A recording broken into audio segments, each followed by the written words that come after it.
Hello, കോശവും കോശജാലങ്ങളും എന്ന ചാപ്റ്ററിലെ പുതിയൊരു ഭാഗവുമായിട്ട് നമ്മൾ വീണ്ടും കാണുകയാണ് കേട്ടോ.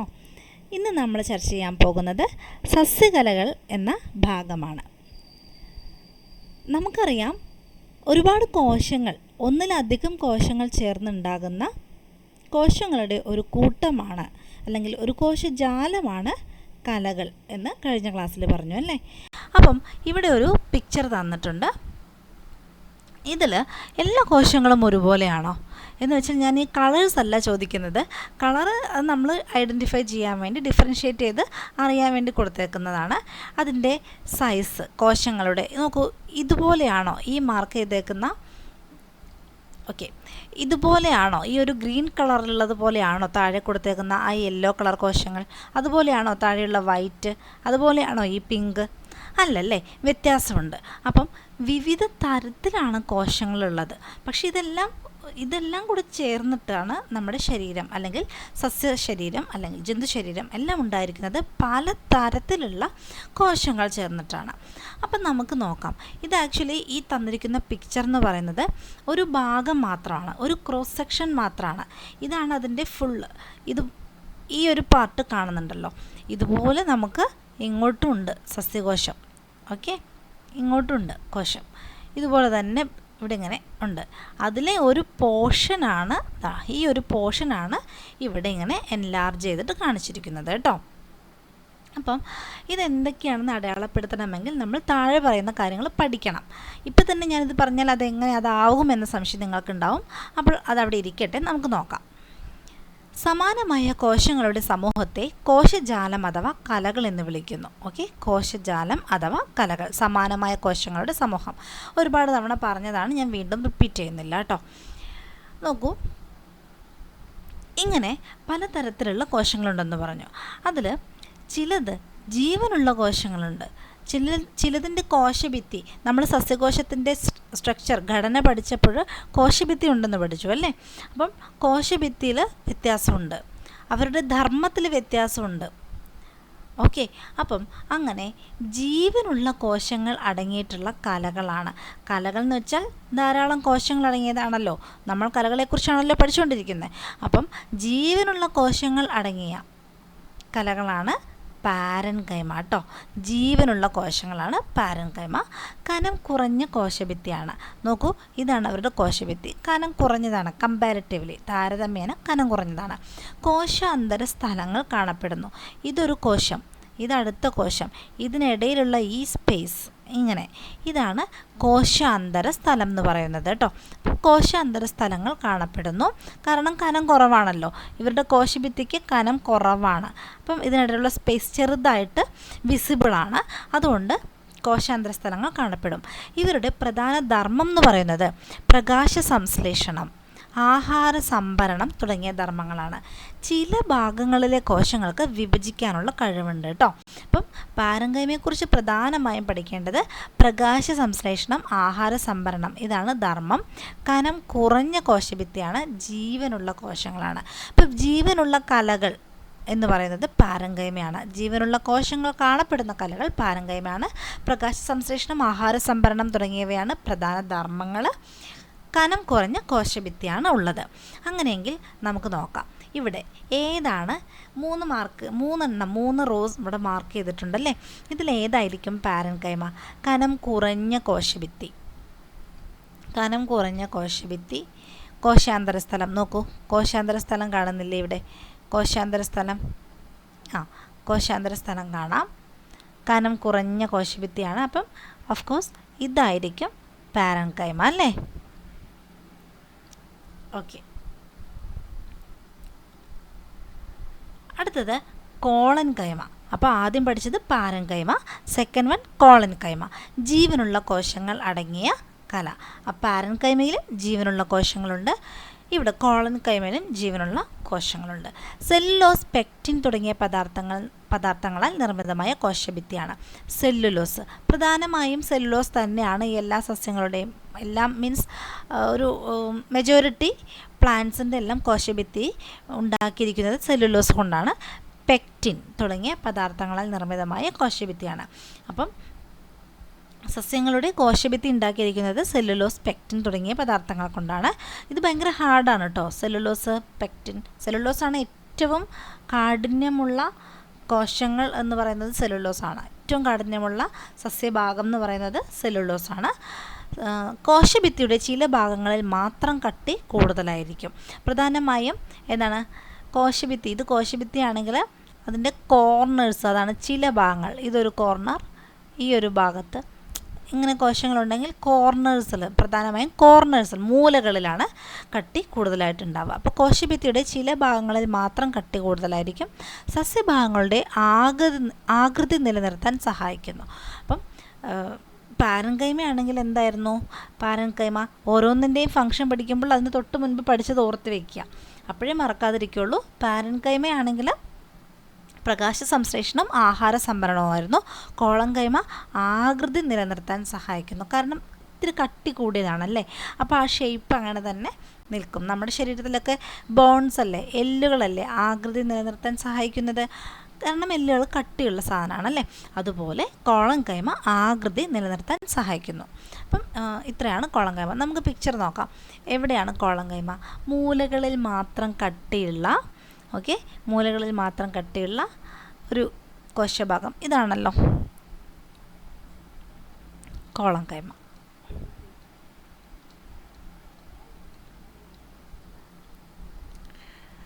ഓക്കെ, അടുത്തതാണ് സ്ക്ലീറൻകൈമ കേട്ടോ. സ്ക്ലീറൻകൈമ നിർജീവമായ കോശങ്ങൾ അടങ്ങിയത്. പ്രധാനമായും നമ്മൾ 3 പഠിക്കുന്നത്: പാരൻകൈമ, കോളൻകൈമ, സ്ക്ലീറൻകൈമ. ഇതിൽ ആദ്യത്തെ 2 എന്താണ്? ജീവനുള്ള കോശങ്ങളാണ്. സ്ക്ലീറൻകൈമ നിർജീവമാണ്. കട്ടി കൂടിയ കോശഭിത്തി. ഇതിൻ്റെ കോശഭിത്തി മുഴുവനായും കട്ടി കൂടിയതാണ്. കോശഭിത്തി മുഴുവനായും കട്ടി കൂടി. കോളൻകൈമയിലാണെങ്കിൽ ചില ഭാഗത്ത് കട്ടി കൂടി. ഇവിടെ മുഴുവനായും കട്ടി കൂടിയത്. കോശഭിത്തിയുടെ എല്ലാ ഭാഗത്തും ഒരുപോലെ കട്ടിയുള്ളതായതിനാൽ സസ്യഭാഗങ്ങൾക്ക് ദൃഢതയും താങ്ങും നൽകുന്നു. കോളൻകൈമയാണെങ്കിൽ ആകൃതി നൽകുന്നു. ഇവിടെ സ്ക്ലീറൻകൈമയാണെങ്കിൽ ദൃഢതയും താങ്ങും, കാഠിന്യവും താങ്ങും അല്ലേ, സപ്പോർട്ടും നൽകുന്നു. അതാണ് സ്ക്ലീറൻകൈമ. അങ്ങനെ ഒരേ തരത്തിലുള്ള കോശങ്ങളാൽ നിർമ്മിതമായ കലകൾ ലളിതകലകൾ എന്ന് അറിയപ്പെടുന്നു. അപ്പം നമ്മൾ ഇത്രയും നേരം കൊണ്ട് എന്തൊക്കെയാണ് പഠിച്ചത്? ഇതാ ഇവിടെ സ്ക്ലീറൻകൈമയും കൂടെ മാർക്ക് ചെയ്യാം കേട്ടോ. ഇതാണ് സ്ക്ലീറൻകൈമ. നോക്കൂ, എല്ലാ ഭാഗത്തും ഒരുപോലെ കട്ടിയുണ്ട് അല്ലേ, എല്ലാ ഭാഗത്തും ഒരുപോലെ കട്ടിയുണ്ട്. ദൃഢതയും നൽകുന്നുണ്ട്, അവർക്ക് താങ്ങും നൽകുന്നുണ്ട്.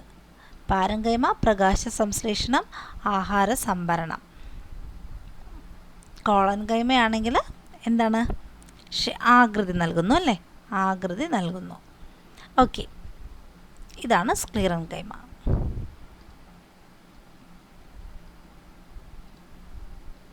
ഇതില്ല കേട്ടോ.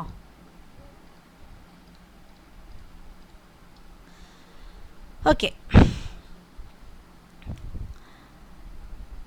ഇനി അപ്പം ഇങ്ങനെ ഒരേ തരത്തിലുള്ള കോശങ്ങളാൽ നിർമ്മിതമായ കലകളാണ് ലളിത കലകൾ എന്ന് പറയുന്നത്.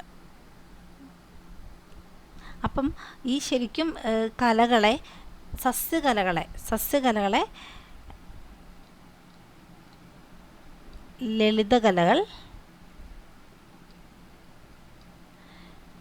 ലളിതകലകൾ അപ്പോൾ അടുത്തത് എന്തായിരിക്കും? സങ്കീർണ കലകൾ. ഇവിടെ വേറെ ഡിവിഷനാണ് കേട്ടോ, ഇവിടെ വേറെ വരും, അതുകൊണ്ട് ഇങ്ങനെ എഴുതുന്നേ.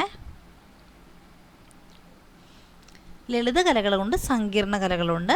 ഒരേ തരത്തിലുള്ള കോശങ്ങൾ കൊണ്ടാണ് നിർമ്മിച്ചിരിക്കുന്നതെങ്കിൽ അവ ലളിത കലകളാണ്. വ്യത്യസ്ത തരത്തിലുള്ള കോശങ്ങൾ കൊണ്ടാണ് ഒരു കല ഉണ്ടായിരിക്കുന്നതെങ്കിൽ അത് സങ്കീർണ കലകളാണ്. ഇപ്പം നമ്മൾ പഠിച്ച പാരൻകൈമ, കോളൻകൈമ, സ്ക്ലീറൻകൈമ ലളിത കലകളാണ്. ഇത്രയും കാര്യം മനസ്സിലാക്കുക കേട്ടോ.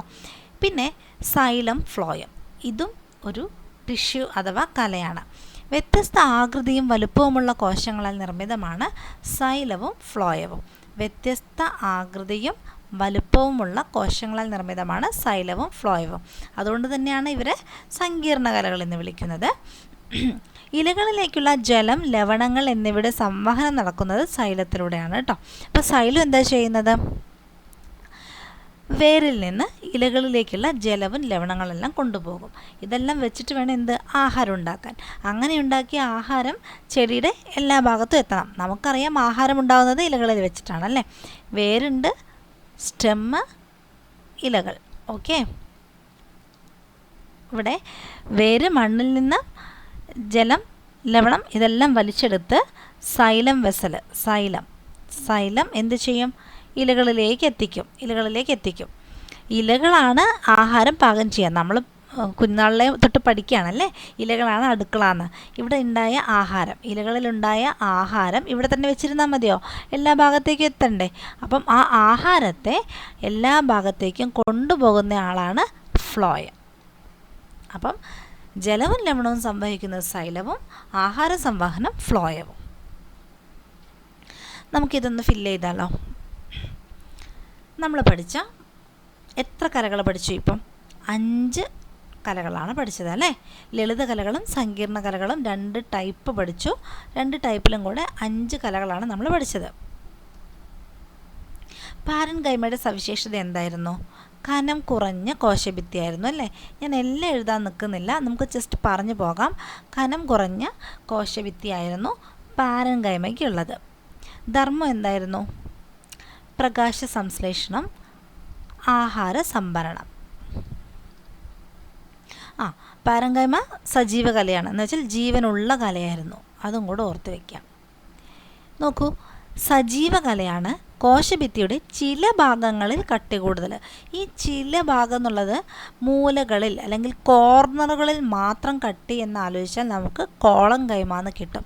കോർണർ കോളൻ കൈമ, കോർണർ കോളൻ. ഓക്കെ, അങ്ങനെ ഒന്ന് ആലോചിച്ച് വയ്ക്കുക. ശരിക്കും മൂലകളിൽ മാത്രമാണ് കട്ടി. അപ്പോൾ കോളൻ കൈമ, സവിശേഷത സജീവകല. എന്താണ് ഇവരുടെ ധർമ്മം? ആകൃതി നൽകുന്നു അല്ലേ, ആകൃതി നൽകുന്നു. അടുത്തത് നമ്മൾ പഠിച്ചത് സ്ക്ലീറൻ കൈമയാണല്ലേ.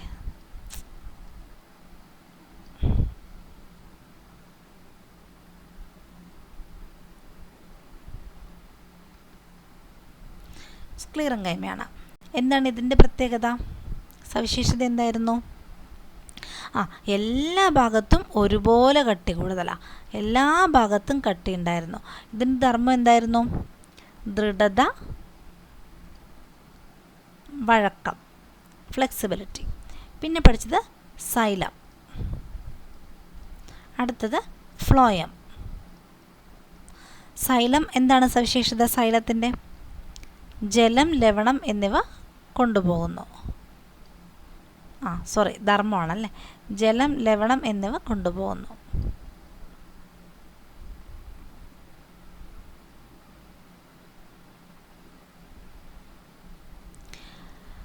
ഓക്കെ, എന്താണ് സവിശേഷത?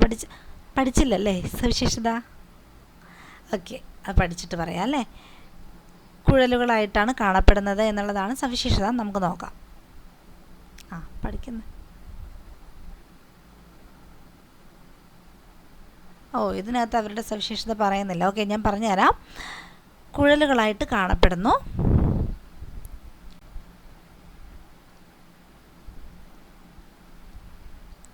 ഇവിടെ ഫ്ലോയോ ആണെങ്കിലും ഒന്നിനു മുകളിൽ ഒന്നായിട്ട് ട്രക്കീഡ്സ് എന്ന് പറയുന്ന സ്ട്രക്ചർ ഉണ്ട്. അതായത് ഫ്ലോയത്തിന് ഇങ്ങനെ അതിനോട് കണക്ട് ചെയ്ത് ഇങ്ങനെ സ്ട്രക്ചേഴ്സ് ഉണ്ട് കേട്ടോ. ധർമ്മം ആഹാര സംവഹനം.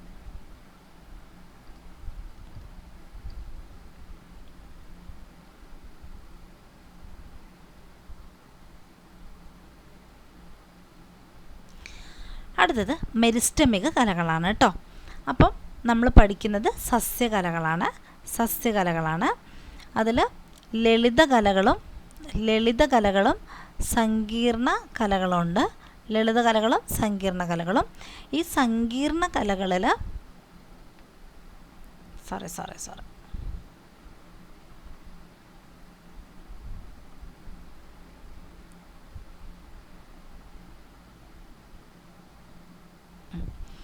ലളിതകലകളും സങ്കീർണ കലകളും ഇവരൊരേ കാറ്റഗറിയിൽ വരുന്നവരാണേ. സങ്കീർണ കലകളുണ്ട്. ലളിതകലയിലാണ് പാരൻകൈമ, സ്ക്ലീറൻ കൈമ, കോളം കൈമ. സങ്കീർണ കലയാണെങ്കിൽ സൈലം, ഫ്ലോയം. ഇവിടെ എന്താ വരുന്നതെന്നല്ലേ, അതാണ് മെരിസ്റ്റമിക കലകൾ കേട്ടോ. മെരിസ്റ്റമിക കലകൾ നിരന്തരമായി വിഭജിക്കാൻ കഴിവുള്ള കോശങ്ങളാൽ നിർമ്മിതമാണ് മെരിസ്റ്റമിക കലകൾ. ഇവർക്ക് എപ്പോഴും വിഭജിച്ചു കൊണ്ടിരിക്കുന്ന കോശങ്ങളാണ്. മിക്കവാറും സമയങ്ങളിൽ വിഭജിച്ചുകൊണ്ടേയിരിക്കുന്ന കോശങ്ങളാണ് മെരിസ്റ്റമിക കലകൾ. എന്താ കോശവിഭജനം നടക്കുമ്പോഴുണ്ടാകുന്നത്? ഗ്രോത്ത് ഉണ്ടാവും അല്ലേ. അപ്പം സസ്യങ്ങളുടെ വളർച്ചയ്ക്ക് കാരണം മെരിസ്റ്റമിക കലകളാണ്. സസ്യങ്ങളുടെ വളർച്ചയ്ക്ക് കാരണമായ കോശങ്ങൾ ഏതാണെന്ന് ചോദിച്ചാൽ അത് മെരിസ്റ്റമിക കോശങ്ങളാണ്. ഇവരുടെ പ്രത്യേകത ധാരാളം കോശദ്രവ്യം ഉണ്ടാകും, വലിയ മർമ്മമാണ്, നേരിയ കോശഭിത്തിയാണ് കേട്ടോ. മെരിസ്റ്റമിക കലകളുടെ പ്രത്യേകത നമുക്ക് താഴെ പറയുന്നവയിൽ മെരിസ്റ്റമിക കോശത്തിൻ്റെ പ്രത്യേകത അല്ലാത്തത് ആയത് എന്നൊക്കെ ചോദിക്കാം അല്ലേ. ധാരാളം കോശദ്രവ്യം, വലിയ മർമ്മം, വിഭജിച്ചുകൊണ്ടേ ഇരിക്കണ്ടേ, മർമ്മത്തിനകത്തല്ലേ കോശവിഭജനം നടക്കുന്നത്. വലിയ മർമ്മമാണ്, നേരിയ കോശഭിത്തിയാണ്. ഇനി ഈ 3 തരത്തിലാണ് മെരിസ്റ്റമിക കലകൾ, മെരിസ്റ്റമിക കോശമുള്ളത്. അഗ്രമെരിസ്റ്റം, പാർശ്വമെരിസ്റ്റം, പർവാന്തര മെരിസ്റ്റം. അഗ്രമെരിസ്റ്റം എന്ന് പറഞ്ഞാൽ വേരിൻ്റെയും കാണ്ഡത്തിൻ്റെയും അഗ്രഭാഗത്ത് കാണപ്പെടുന്നത് അഗ്രമെരിസ്റ്റം. ഓക്കെ, വേരിൻ്റെയും കാണ്ഡത്തിൻ്റെയും, വേര് താഴോട്ടാണ്, കാണ്ഡം മുകളിലോട്ടാണ്, രണ്ടിൻ്റെയും അറ്റത്ത് കാണുന്നു. അപ്പോൾ ഇങ്ങോട്ടുള്ള വളർച്ചയെ നിയന്ത്രിക്കണം, ഇങ്ങോട്ടുള്ള വളർച്ചയെ നിയന്ത്രിക്കണം. മനസ്സിലായോ? അതാണ് അഗ്രമെരിസ്റ്റം. നമുക്കറിയാം മെരിസ്റ്റമിക കോശം വളർച്ചയെ നിയന്ത്രിക്കുന്നല്ല, വളർച്ചയ്ക്ക് സഹായിക്കുന്നു എന്ന്. അപ്പോൾ വേരിൻ്റെ അറ്റത്ത് ഉണ്ട്, കാണ്ഡത്തിൻ്റെ അറ്റത്തുമുണ്ട്. അങ്ങനെയാണ് താഴോട്ടും മേലോട്ടും വളരുന്നത്. അത് അഗ്രമെരിസ്റ്റം. ഇനി വശങ്ങളിലായിട്ട് കാണപ്പെടുന്നത് പാർശ്വമെരിസ്റ്റം അഥവാ ലാറ്ററൽ മെരിസ്റ്റം. അത് ചെടികൾക്ക് വണ്ണം കൊടുക്കുന്നത് പാർശ്വമെരിസ്റ്റമാണ്. വളർച്ചയെ സഹായിക്കുന്നതാണ് മെരിസ്റ്റമിക കോശങ്ങൾ. അഗ്രത്താണെങ്കിൽ അഗ്രമെരിസ്റ്റം, അത് നീളം വെക്കാൻ, പാർശ്വമെരിസ്റ്റം വണ്ണം വെക്കാൻ. ഏകബീജപത്ര സസ്യങ്ങളിൽ 2 പർവ്വങ്ങൾക്കിടയിൽ കാണുന്ന മെരിസ്റ്റമാണ് പർവാന്തര മെരിസ്റ്റം. ഏകബീജപത്രം എന്ന് വെച്ചാൽ ഒരു സീഡ് മാത്രമുള്ള ഫലങ്ങളാണ് ഏകബീജ ഫലങ്ങൾ. അതിൻ്റെ ചെടിയാണ് ഏകബീജപത്ര സസ്യം എന്നൊക്കെ പറയുന്നത്. മോണോകോട്ട് എന്നൊക്കെ പറയും കേട്ടോ. ഓക്കെ, അതൊന്നും ഇപ്പം അറിയണ്ട. ഏകബീജപത്ര സസ്യങ്ങളിലാണെങ്കിൽ 2 പർവ്വങ്ങൾക്കിടയിൽ കാണുന്നത് പർവാന്തര മെരിസ്റ്റം. 2 നോഡ്, ഇപ്പം മുളയിലൊക്കെ ഇല്ലേ ഇങ്ങനെ ഒരു സ്റ്റെപ്പ് പോലെ, കരിമ്പ്, അതൊക്കെ അതിൽ പർവാന്തര മെരിസ്റ്റം, ഇൻ്റർകാലറി മെരിസ്റ്റം എന്ന് പറയും, പർവാന്തര മെരിസ്റ്റം. അപ്പോൾ 3 തരത്തിലാണുള്ളത്. ഇതാണ് അഗ്രമെരിസ്റ്റം. പാർശ്വമെരിസ്റ്റം സൈഡിലാണ്. ഓക്കെ, കാണ്ഡത്തിൻ്റെ അഗ്രം വേരിൻ്റെ അഗ്രമൊക്കെ തന്നിട്ടുണ്ട്. മുള പോലുള്ള സസ്യങ്ങളിൽ കാണ്ഡം വണ്ണം വയ്ക്കില്ല. കാരണം എന്തായിരിക്കും? മുള, ഇതാണ് ഞാൻ പറഞ്ഞ മുള, 2 നോഡ്, ഇതൊരു നോഡ്. ഓക്കെ, ഇതിന് ഇടയിലാണ് പർവാന്തര മെരിസ്റ്റം കാണപ്പെടുന്നത്. പർവാന്തര മെരിസ്റ്റം 2 നോഡ് അതിനിടയിൽ കാണപ്പെടുന്നത്. ഓക്കെ, നോഡുകൾക്കിടയിൽ കാണപ്പെടുന്നത് പർവാന്തര മെരിസ്റ്റം. മുളകളിൽ എന്തില്ല? കാണ്ഡം വണ്ണം വെക്കില്ല, അതിങ്ങനെ നീണ്ടു പോകത്തേ ഉള്ളൂ അല്ലേ. എന്താണ് അതിൻ്റെ റീസൺ എന്ന് പറയാൻ പറ്റുമോ? വണ്ണം വെക്കണമെങ്കിൽ എന്ത് വേണം? പാർശ്വമെരിസ്റ്റം വേണം. വണ്ണം വയ്ക്കാൻ പാർശ്വമെരിസ്റ്റം വേണം. അത് മുളയിലില്ല, അതുകൊണ്ട് വണ്ണം വെക്കില്ല. പാർശ്വമെരിസ്റ്റത്തിന് പകരമാണ് ഇവിടെ എന്തുള്ളത്? പർവാന്തര മെരിസ്റ്റം ഉള്ളത് കേട്ടോ, ഇൻ്റർകാലറി മെരിസ്റ്റം. വിഭജനശേഷി നഷ്ടപ്പെട്ട കോശ സമൂഹങ്ങൾ സ്ഥിരകല എന്നാണ് അറിയപ്പെടുന്നത്. അപ്പോൾ നമ്മൾ പഠിച്ച പാരങ്കൈമയും സ്ക്ലീറങ്കൈമയും കോളങ്കൈമയും സൈലവും ഫ്ലോയും ഇതെല്ലാം എന്താണ്? സ്ഥിരകലയാണ്. ഇവർ വിഭജിക്കില്ല, വിഭജനശേഷി നഷ്ടപ്പെട്ട് കഴിഞ്ഞു. അപ്പം അതുകൊണ്ടാണ് ഞാൻ ആ ഫ്ലോ ചാർട്ട് വരച്ചപ്പം അത് പിന്നീട് ഫില്ല് ചെയ്യാമെന്ന് പറഞ്ഞത് കേട്ടോ.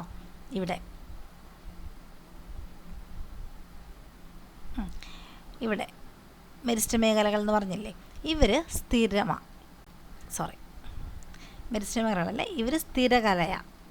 സ്ഥിരകലകളിലാണ് 2ആയിട്ട് വീണ്ടും ക്ലാസിഫൈ ചെയ്തിരിക്കുന്നത്, ലളിത കലകളെന്നും സങ്കീർണ കലകളെന്നും.